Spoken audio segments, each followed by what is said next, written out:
now joined by Bobi Wine, who is speaking exclusively to First Post from an undisclosed location. Well, thank you ever so much for joining us. Yoweri Museveni's son, Muhoozi Kainerugaba, has made threats against your life, not for the first time, and has given you 48 hours to surrender. Will you surrender, and are you fearful for your life? Comrades, thanks for joining in. Of course, this is the JB Monk Talk Show. His Excellency Bobi Wine had an interview with the First Post Africa, and I'm here to relay for you the entire interview. But before we go to the interview, I just want to remind you about a post from Lala Mado about Muhoozi's threats killing His Excellency Bobi Wine. Here it is. It's going to actually be very, very useful in this interview. President Museveni's son, Muhoozi Kainerugaba, posted a series of tweets where he threatened to kill Bobi Wine. That's his dad's main challenger, the leader of the opposition party, and Muhoozi is the military chief in Uganda. He's in charge of the army. He called Bobi Wine a baboon. He said that he had killed 22 Nupe terrorists. Nupe is Bobi Wine's party, and he said that 22 killed in 1 week is too low and promised to do better. He even said the first thing he would do is to remove Bobi Wine's balls. He called him a Bobby. Yes, this is Uganda's military chief and the son of the president. I asked him why he was bragging about killing Ugandans that support the opposition, and then the tweets disappeared. They were deleted. Of course, you cannot remove things from the internet. You can't erase them. So here they are. Of course, in this digital era, you can't delete the digital footprint. It is hard. You cannot. So however much he continues to delete these posts, the archives have already captured them. Now, His Excellency Bobi Wine, this is the interview he had with First Post Africa, and I want to relay for you how the conversation went. First and foremost, I am not going to surrender to him or to anybody. I am not a criminal. It is not a crime to run for president. It is not a crime to challenge his father's 40-year dictatorship. If they did not want anybody to run against his father, they wouldn't have called for an election. That is number one. Number two, I left my home because I was escaping danger, because I was under raid. I was under attack. I was raided by people, and I'd been informed earlier that they had come to harm me. And that is why I left ran away from my home. I also I've not gone back to my home because my home is taken over by the military. The internet at my home is jammed, and even the network, it is close to impossible to make calls to my wife and family who are home. While all that is going on, I'm not giving up. I'm not going to be intimidated. I know that Muhoozi has all the power. He is the son of General Museveni, who is the president for 40 years. He is the commander of the military. He's the chief of defense forces and commands all armed forces. But I'm not scared of him because I'm not a criminal, and everything I say is within the law. Yes, so you claim that the election was rigged, of course, Museveni coming away with around 75% of the votes. But what proof do you have to support these allegations of rigging? Proof by DR forms or declaration of result forms. We even have video proof. This time the rigging was even more shameless than 2021 because besides, during the elections, the military was the one campaigning for Museveni and rounding up all our supporters. On the eve of the election, 2 of my deputy presidents were abducted. There are 2 women deputy presidents, and I don't know where they are up to now.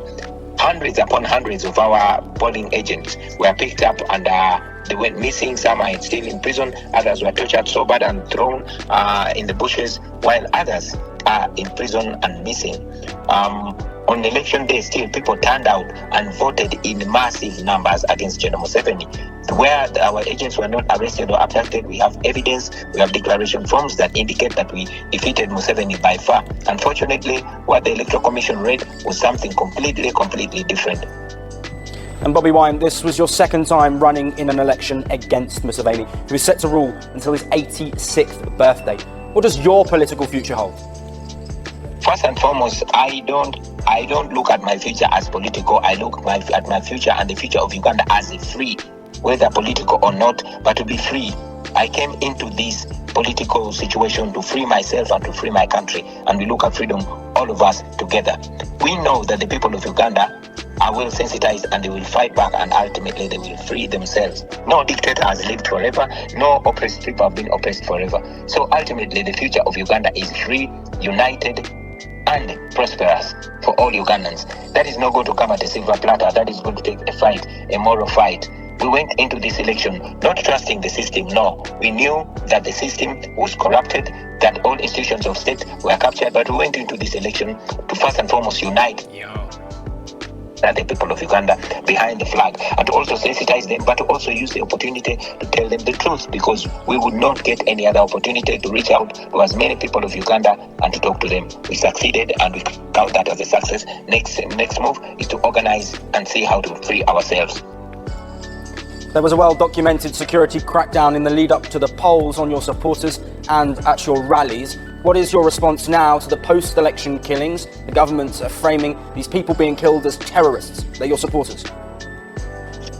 Every dictator will find a derogatory term to call their opponent. To see that anybody that sides with me or sides with the opposition in Uganda is branded a terrorist or a criminal is not new. Hundreds were killed. More than 750 of our members were arrested during the campaigns. As we speak right now, our human rights desk tells us that more than 2,000 of our colleagues are in prison right now. They are detained while scores have been killed, especially when the internet was switched off. So many people are being killed, and we are still taking stock of the killed, the missing, and the tortured. And to finish, Bobi Wine, you're currently in hiding. Could you provide some more information? Are you still in Uganda, and when may you resurface? Yes, I'm in the country. I'm in Uganda. Right now, I'm at large.